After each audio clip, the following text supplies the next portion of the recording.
Nuestra aventura en el Sáhara apenas ha empezado. ¿Recuerda usted el incidente en los billares? ¿Recuerda aquella nave no humana y a los 3 seres que arrojaron esta pequeña piedra esférica a los pies del testigo? Pues bien, este es nuestro próximo objetivo.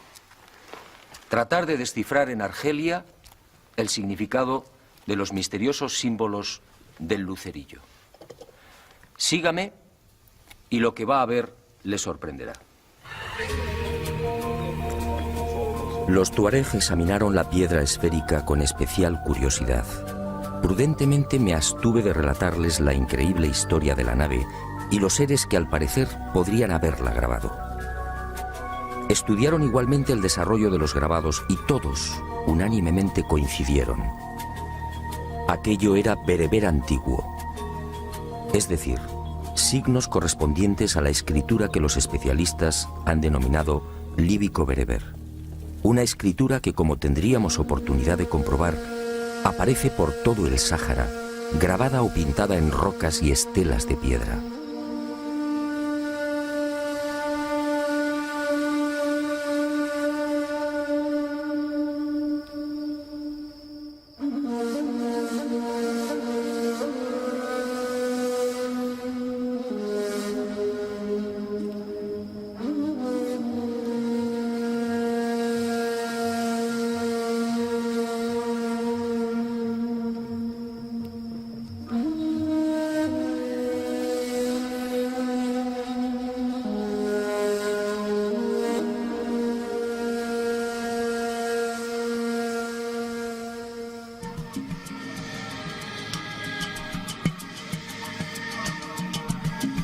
Una escritura que tiene su derivación en la lengua amazigh, actualmente hablada por unos 20 millones de personas en Marruecos, Argelia, Túnez, Níger, Mali, Burkina Faso, Mauritania, Libia y en el oasis de Siba, en Egipto.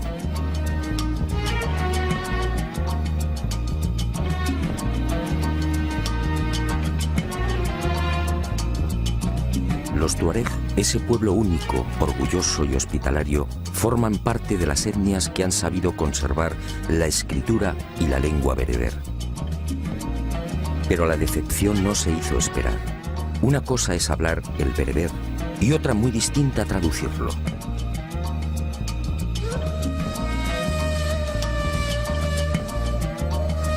En otras palabras, algunos de los grabados del lucerillo correspondían al bereber antiguo y los tuareg no supieron descifrarlo.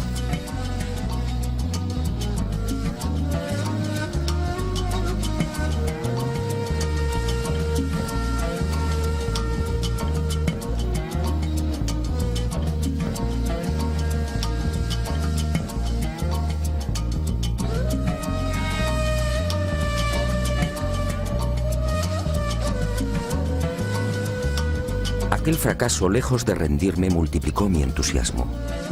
Proseguí las investigaciones profundizando poco a poco en el nuevo misterio. Y las indagaciones en torno a los enigmáticos signos bereber me conducirían mágicamente, casi sin proponérmelo, a otra fascinante y para mí desconocida realidad.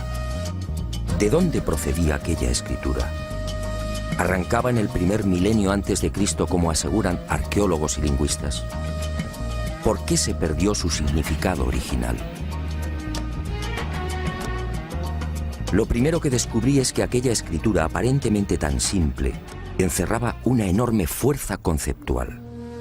Las letras geométricas de orientación variable en el sentido de la lectura, con ausencia casi total de separación de las palabras, y como en el caso de los alfabetos semíticos, sin vocales, contenían una capacidad de expresión tan intensa como original.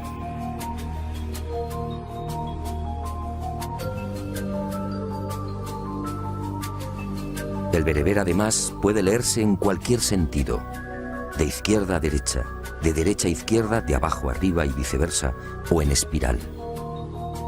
Y las dudas siguieron atormentándome. ¿Quién había ideado una escritura tan perfecta? Y un inevitable pensamiento me acompañó desde entonces. ¿Por qué la nave de los billares lucía aquellos símbolos? ¿Símbolos bereber en una civilización del espacio? ¿Por qué la piedra lanzada por los seres presentaba unos grabados idénticos a los que adornan las rocas del Sáhara? ¿Por qué, en fin, se repetían en el anillo de plata los palos y ceros tan habituales en la escritura bereber?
No quise precipitarme.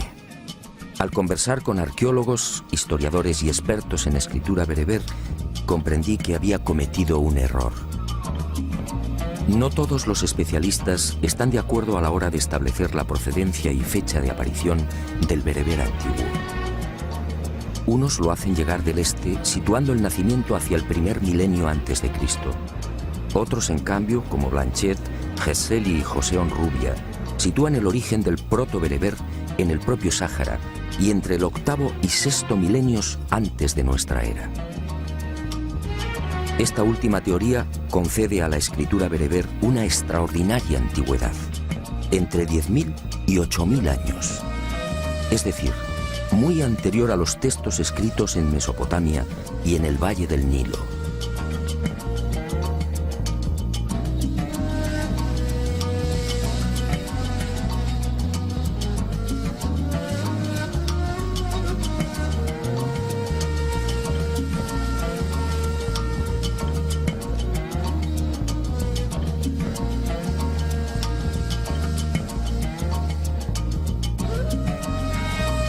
¿Qué significaba esto?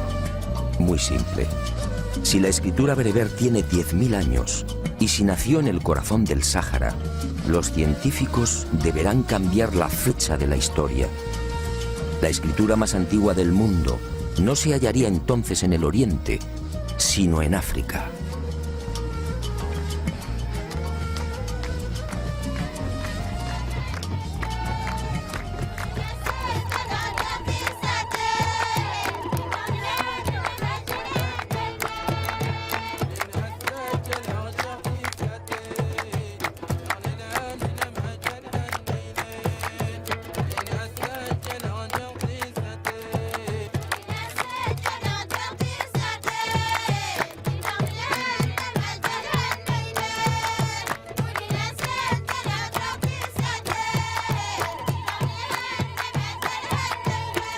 Y otro detalle que me desconcertó. Por más que indagué, nadie supo darme razón de los antecedentes lingüísticos del bereber. Como es lógico y natural, la mayor parte de las lenguas escritas experimenta siempre un proceso natural de evolución. De unos primeros y casi infantiles símbolos se va pasando a signos más concretos y simplificados que finalmente derivan en las letras que hoy conocemos. En este sentido existen numerosos modelos histórica y antropológicamente contrastados. No ocurre así con el bereber antiguo. Aunque algunos tratan de hacerlo derivar de la escritura púnica, la verdad es que el problema está muy lejos de ser esclarecido. Científicos como Camps, Chabot, Springer, Onrubia, Gali, Basset, Galán y otros han sacado a la luz más de 1.200 inscripciones, todas ellas procedentes del Sáhara. En ninguna, sin embargo, se observa el menor vestigio de esa evolución natural. Y obviamente me pregunté, ¿apareció el bereber de repente? ¿De quién fue la idea? ¿Cómo es posible crear una escritura tan simple y certera sin un proceso previo de maduración? Y lo más importante, ¿cómo explicar que una escritura tan elaborada terminara perdiendo su genuina significación? Los tuareg y los bereberes de la Kabila argelina, entre otros, llegan como mucho a leer algunos de los signos que integran el bereber, pero no saben traducir la totalidad de las inscripciones. Es como deletrear una frase en alemán. Conocemos el significado de cada letra, pero si no sabemos alemán, difícilmente acertaremos con la traducción. Conforme fui adentrándome en el desierto y conociendo en profundidad las características de la antigua escritura bereber, más seguro estuve de la extraordinaria antigüedad de aquellos misteriosos signos. Hoy existen técnicas científicas que pueden datar con razonable exactitud la fecha de ejecución de pinturas y grabados. El estudio de la pátina de estos últimos, los grabados, es uno de los caminos. Cuando el artista ataca una pared o una roca, al martillear o perforar, elimina la capa de óxido que cubre la piedra, dejando un surco blanco, idéntico al color original del soporte. En consecuencia, un grabado de tonalidad clara será siempre más reciente que uno con los surcos oscuros. A este primer sistema de datación indirecta, los científicos han ido incorporando otras técnicas cada vez más complejas y seguras.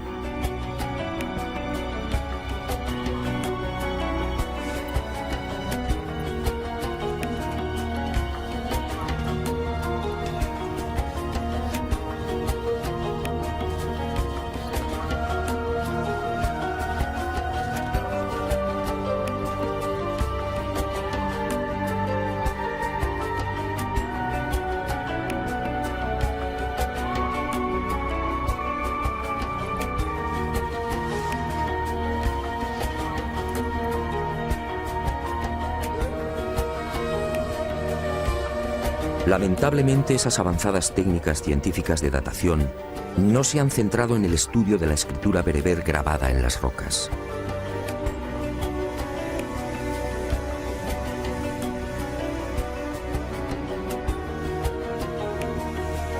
Los arqueólogos se han inclinado primero por el análisis de los grabados propiamente dichos, es decir, de los animales y de los hombres allí representados.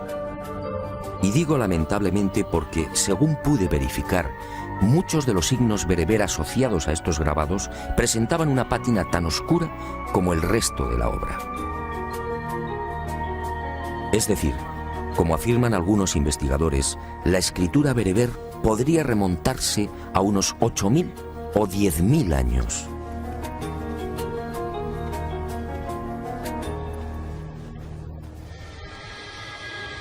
Y la gran pregunta cobró nuevas fuerzas. ¿Qué ocurrió? ¿Por qué el significado de esta espléndida escritura terminó perdiéndose? La respuesta estaba allí mismo, entre las ardientes arenas, los cauces secos de los ríos y las atormentadas moles de piedra. En alguna ocasión tuve conocimiento de esta historia, pero sinceramente no le presté atención, hasta que el destino, siempre atento, me empujó de nuevo hacia ella. Este inmenso desierto, de más de 10 millones de kilómetros cuadrados, no siempre fue un lugar hostil y despiadado. Acompáñeme y le mostraré algo difícil de imaginar.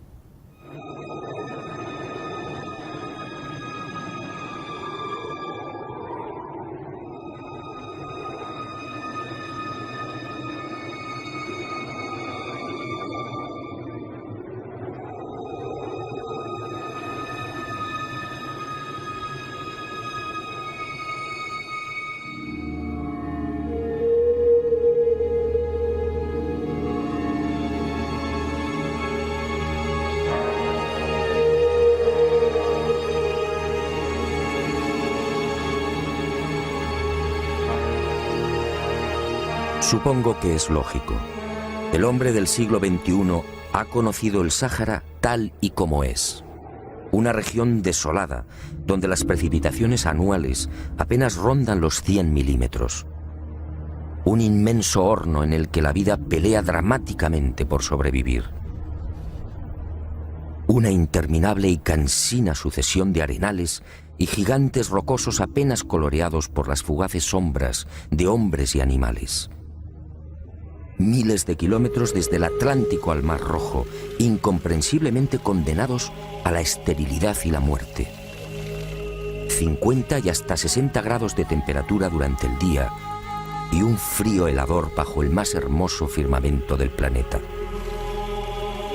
Un coloso rojo, negro o amarillo, casi agonizante. Un desierto extremo donde el agua es contemplada y mimada como una mujer.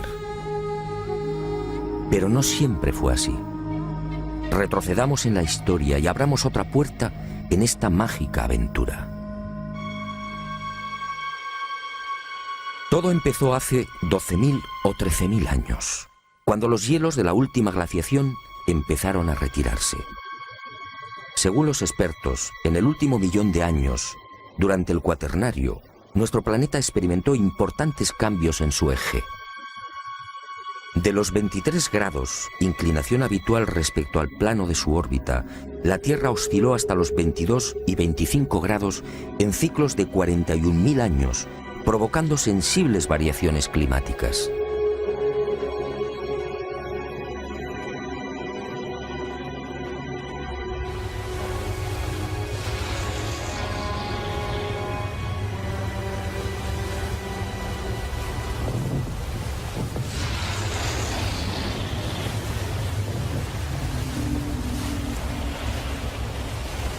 En ese millón de años, mientras el hombre aparecía y despertaba, nuestro mundo registró 4 grandes y demoledoras glaciaciones.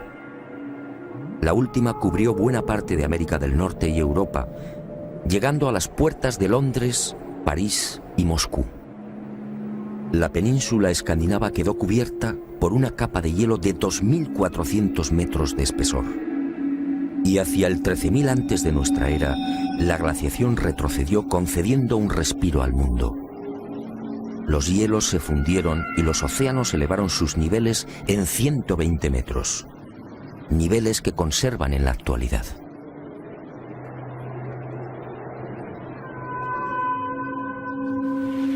El frente polar se reactivó enviando humedad desde el noreste hacia el Mediterráneo, y otro tanto sucedió con los benéficos monzones, que soplaron cargados de lluvia desde el Golfo de Guinea.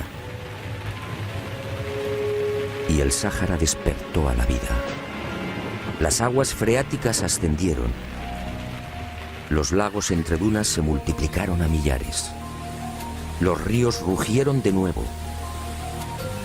Del macizo montañoso del Agajar al sur de Argelia brotaron decenas de cauces antaño consumidos. Y el agua fue bañando el gran desierto, transformándolo. Uno de los caudalosos ríos, el Igargar, tan ancho como el actual Amazonas, nacía impetuoso en el sur, recorriendo casi 2.000 kilómetros, hasta formar un lago de 400 kilómetros al sur de Túnez. Otros ríos, como el Saura, nacido en el Atlas, se unía al Tamanrasset, desembocando fértil y generoso en el Atlántico. El Tilensi se ocupaba de bendecir el Níger, y el Tafasaset transformaba el sur del Sáhara, sumando sus torrenciales corrientes a un lago Chad 80 veces superior al que hoy conocemos. Y la vida surgió imparable y lujuriosa. Arenales, montañas y wadis se despojaron del negro, del rojo y del amarillo, de la sed y del silencio, vistiendo el verde de la jungla, de la sabana y el azul de los interminables lagos. Fue una explosión vital, lo que los científicos llaman el Gran Húmedo, uno de los periodos más fértiles del viejo y cansado desierto. El Sáhara se convirtió así en algo que hoy cuesta trabajo imaginar, un auténtico paraíso. Y el lugar donde todavía nos encontrábamos recibió el nombre exacto: Tassili, meseta entre ríos. la nave Columbia y los satélites artificiales han proporcionado imágenes rotundas. Esos wadis o cauces secos que muestran las fotografías tomadas a 180 kilómetros de la Tierra lo dicen todo. También las imágenes infrarrojas y las captadas por radar demuestran que bajo las ardientes arenas existió en la antigüedad toda una red de lagos conectados, algunos de hasta 7.000 kilómetros cuadrados.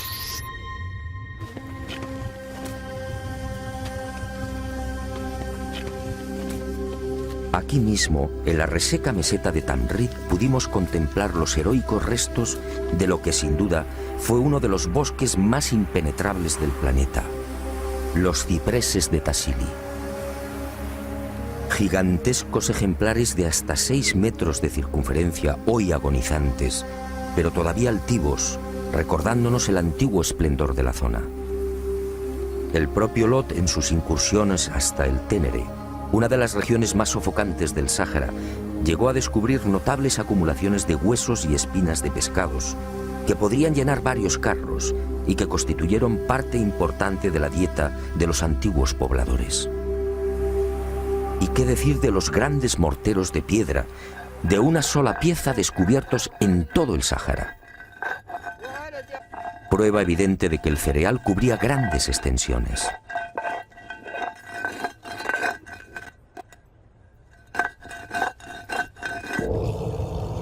El mismísimo Heródoto, historiador y geógrafo griego, escribía en el siglo V a.C., refiriéndose al Sáhara: Esta comarca y el resto de Libia en dirección a poniente están más pobladas de fieras y más cubiertas de bosques que la de los nómadas.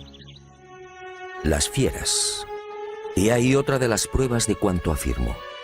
Una fauna salvaje dominó también el Sáhara cuando la naturaleza lo transformó en el más bello jardín. Son precisamente los grabados en piedra los que atestiguan la realidad de estas bestias en pleno neolítico. Nuestra aventura en el Sáhara continúa, pero no aquí. Según mis noticias, una de las mayores y más espléndidas colecciones de este tipo de grabado en piedra se encuentra localizada al suroeste de Libia, en uno de los desiertos más duros y agresivos de este bello planeta encantado. Sígame y se lo mostraré. Estoy seguro que lo que va a ver le impresionará tanto como a mí.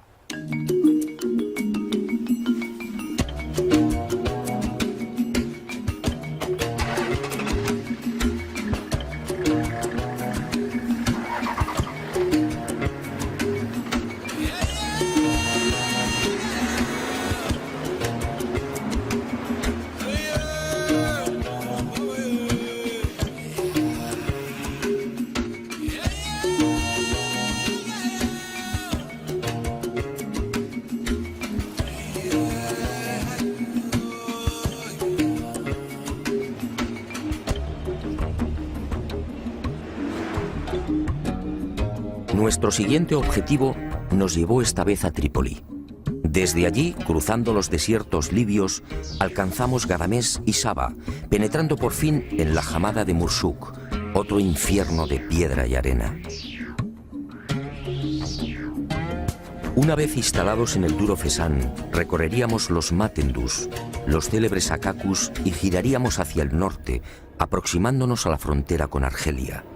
Allí, en la región de Aramet, una zona casi olvidada, llevaríamos a cabo otros no menos interesantes hallazgos.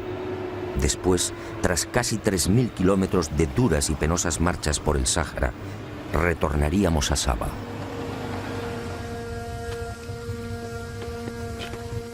Nuestras informaciones no estaban equivocadas. Al alcanzar los Matendus quedamos sobrecogidos. Aquí, en una cadena de peñascos y rocas de 15 kilómetros, nos esperaban miles de grabados. Miles de grabados datados en 10.000 años, quizá más. Grabados de todos los tamaños, algunos minuciosa y bellamente pulidos en su interior. Grabados que efectivamente demostraban que el gran jardín había sido poblado por toda suerte de animales salvajes. Las jirafas fueron trabajadas con gran detalle. Contamos hasta 8 especies diferentes. un animal cuya dieta básica la integran hojas y espinas de acacia.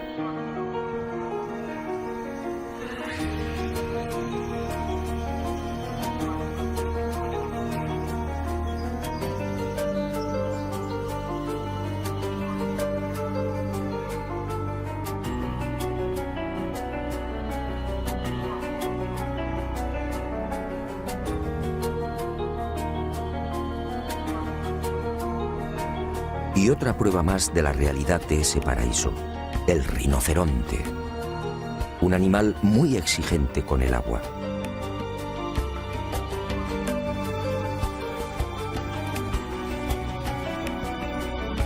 Rinocerontes con cuernos de 1,5 metros de longitud y cabezas de 80 centímetros, características propias del temido rinoceronte blanco africano. Así lo vieron los hombres del Neolítico y así lo grabaron.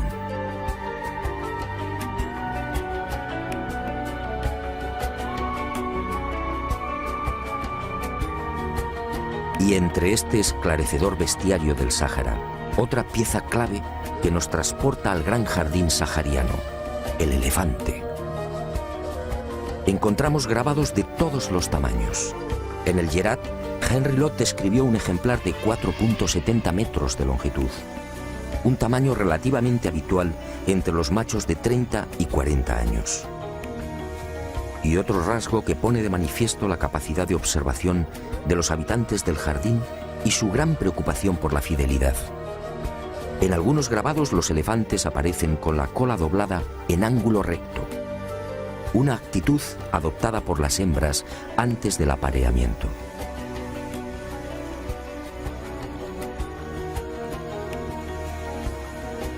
Grandes paquidermos que consumen alrededor de 100 litros de agua al día y que obviamente tampoco habrían sobrevivido de no haber existido ese exuberante paraíso.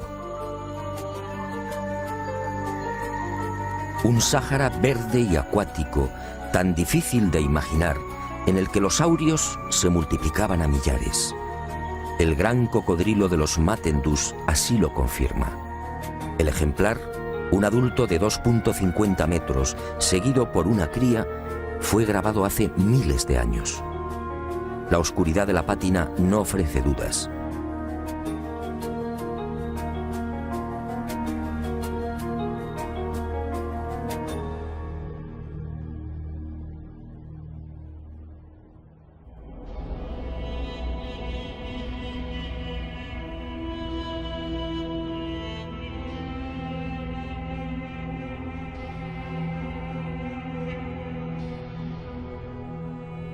La fidelidad en el trazado, una vez más, es contundente.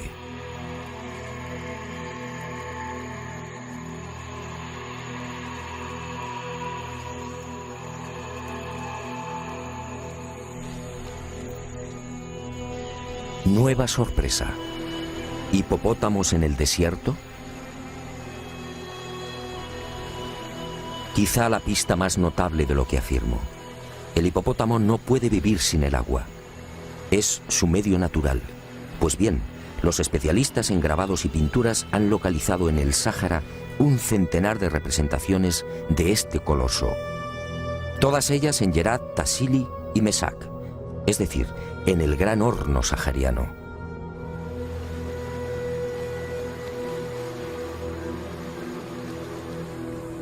En este macizo de Mesac, donde nos encontramos, han sido contabilizados 60 grabados, y todos con una pátina oscura, señal inequívoca de una gran antigüedad.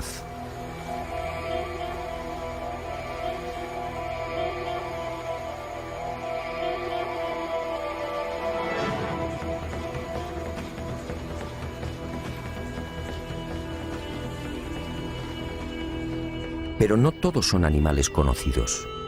El hombre del Neolítico, sin querer, nos ha proporcionado con sus grabados la prueba de la existencia de ejemplares hoy desaparecidos. Este es el caso del uro y del búfalo antiguo. El primero, magníficamente esculpido en la roca, fue el supuesto ancestro de los bóvidos domesticados en Oriente Medio, Europa y África del Norte. El Bos primigenius era un animal imponente que alcanzaba 1,70 metros en la cruz. En las paredes del Sáhara se presenta sistemáticamente de perfil, salvo la cornamenta. Una cornamenta igualmente gigantesca y en forma de tenaza. Algo que coincide con las modernas excavaciones arqueológicas y los testimonios escritos sobre el último uro registrado en Polonia en 1625. En cuanto al búfalo antiguo, los grabados descubiertos en el Atlas Tassili y Mesak resultan igualmente providenciales. Este formidable ancestro del búfalo actual recorrió África durante 1 millón de años y compartió hábitat con el hombre de la Edad de Piedra.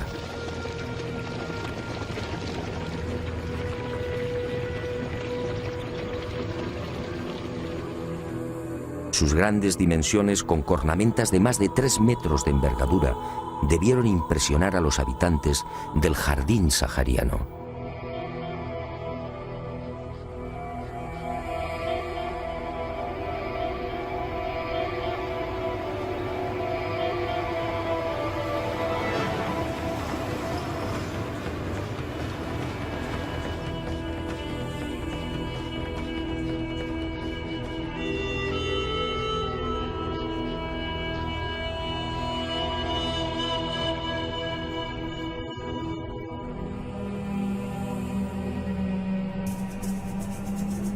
Leones, leopardos, panteras y toda suerte de felinos se unen en el desierto líbico a la fauna que habitó aquel paraíso del Neolítico. Felinos al ataque. Avestruces esbeltas.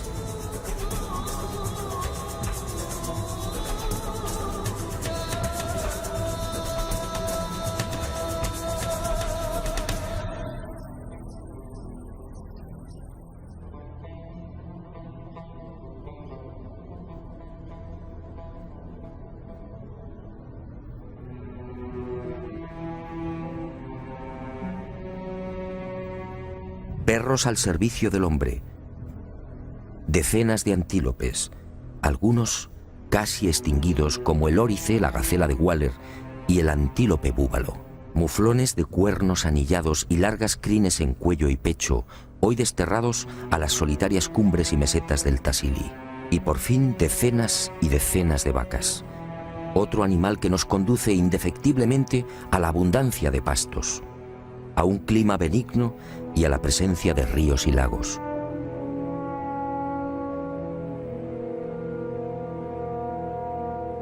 Y entre estas pinturas, algo desconcertante. Una ballena en el Tassili, un cetáceo a 2000 kilómetros del mar.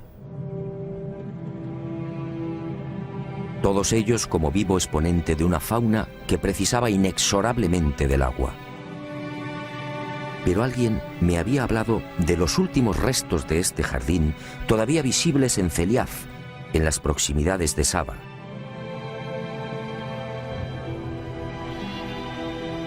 Y hacia allí nos dirigimos.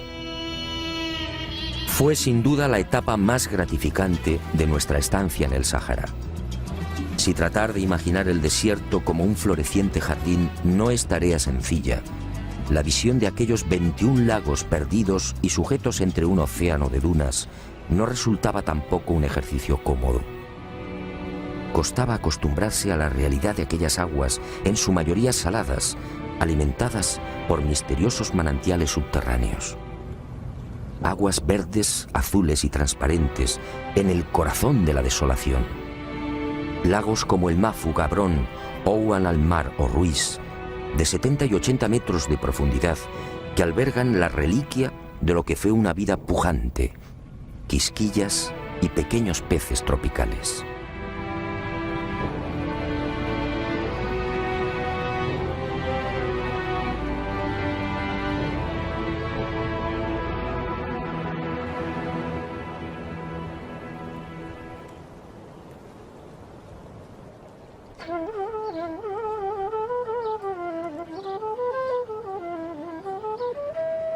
El Sáhara, en fin, nos grita desde los 4 puntos cardinales que su pasado fue rico y esplendoroso.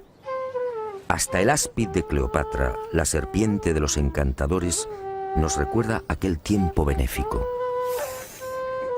Esta cobra indostánica, emigrada de los trópicos, no debería existir en el sur de Libia y Argelia. Sin embargo, ha logrado sobrevivir.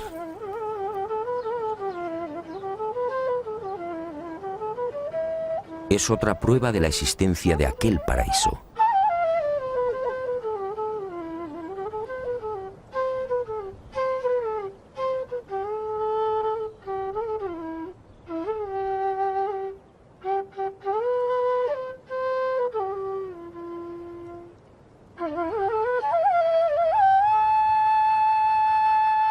Bueno será que recapitulemos, y permítame que lo haga a mi manera. ¿Qué hemos encontrado en este desierto? Pinturas, grabados y toda clase de información que nos trasladan a un Sáhara insólito, un Sáhara acuático, conectado por ríos y miles de lagos en los que el hombre de hace 10.000 años pescaba y navegaba.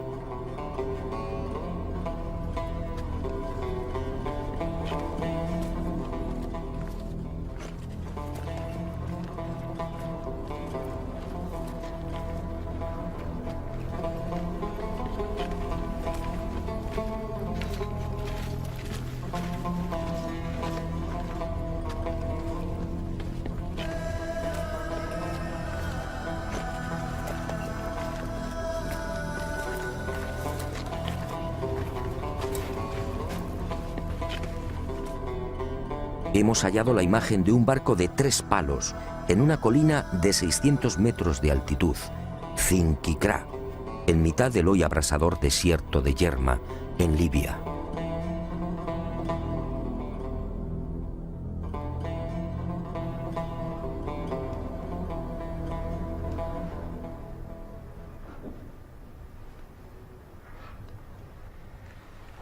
Es posible que la ciencia sonría burlona, pero ¿qué importa su escepticismo si las pruebas son tan abrumadoras? Esta es mi teoría.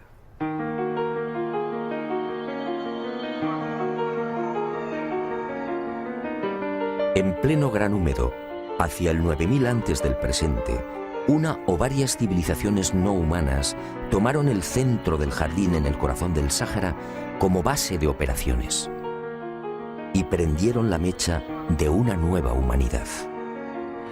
Escafandras, antenas, trajes hinchados, botas y guantes son testimonios demoledores para quien conserva la mente abierta.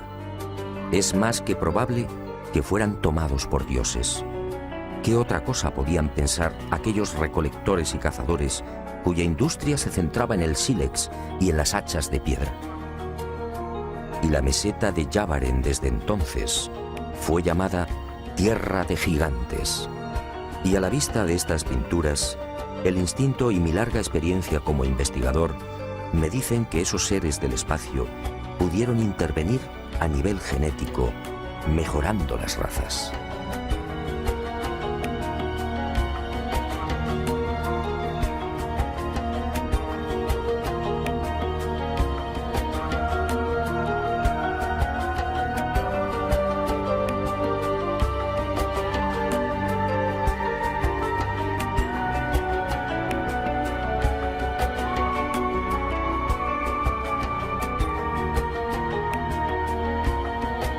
Pero sus planes, quién sabe, fueron más allá.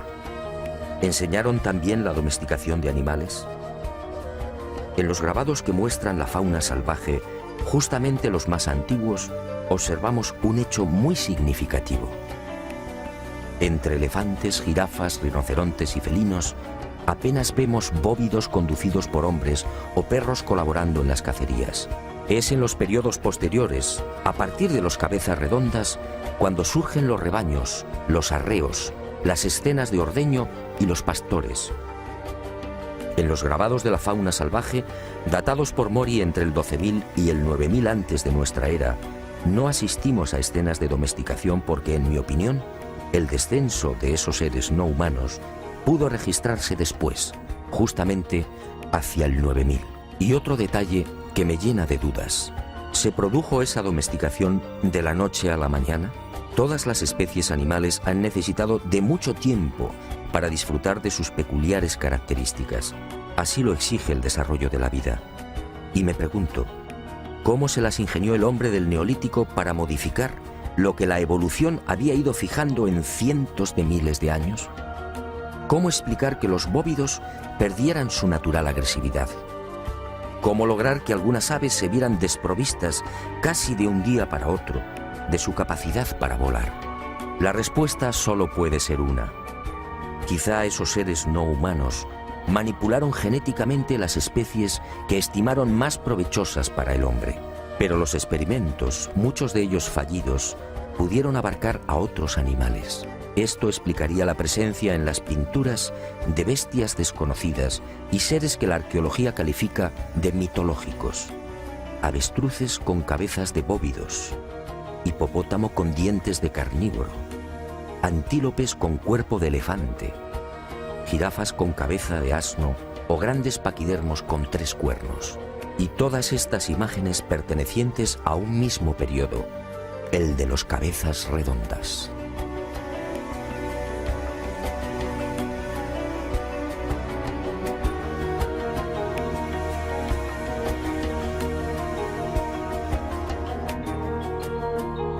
Y encontramos también vestimentas y tocados imposibles.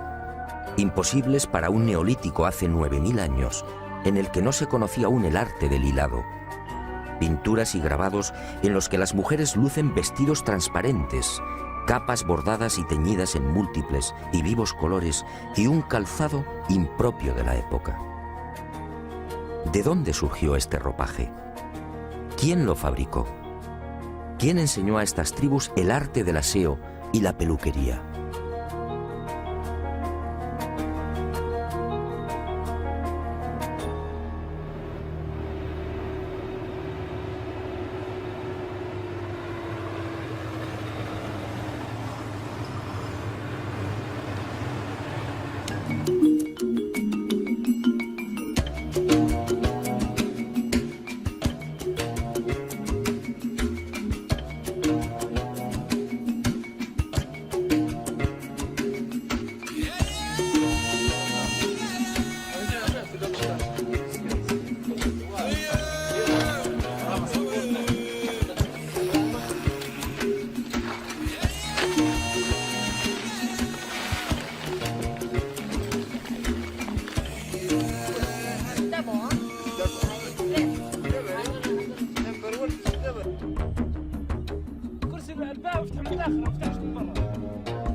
Cuanto más investigo estas pinturas rupestres, más convencido estoy de la intervención de esos enigmáticos seres del espacio.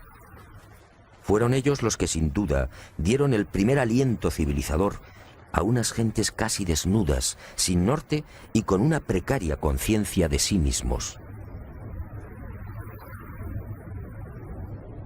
Fueron ellos los que, muy probablemente, infundieron en los clanes de la Edad de Piedra las sublimes ideas de la divinidad, de lo trascendente y de la supervivencia después de la muerte.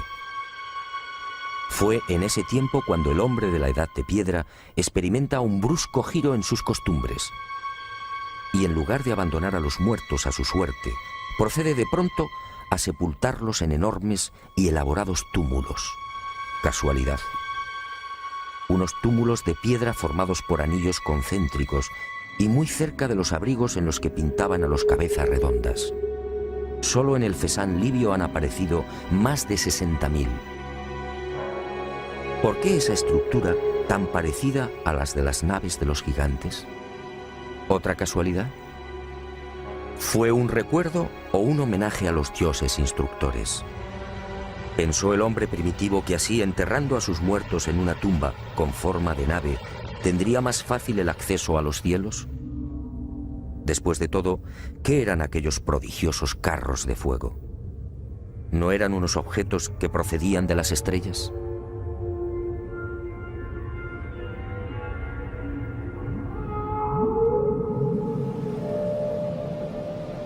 Una o varias civilizaciones no humanas, sí, que desencadenaron una gran cultura en el corazón de África.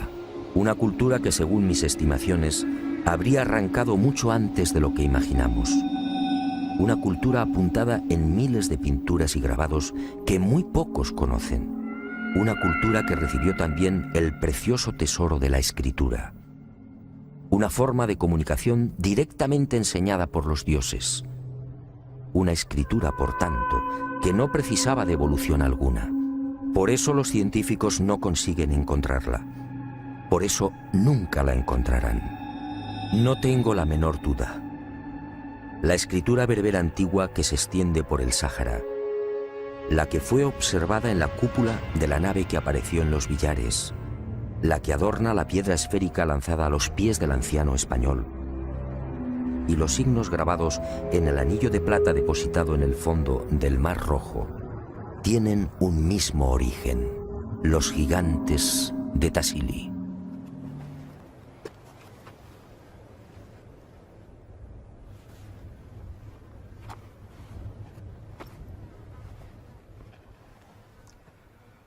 El rompecabezas, como ve, empieza a tomar forma, pero quedan algunas incógnitas por despejar. Y regreso a la vieja pregunta, un asunto que no he olvidado. ¿Qué ocurrió con esta magnífica lengua? ¿Por qué desapareció su significado original? Sígame y le contaré una nueva historia. Por supuesto, otra historia mágica.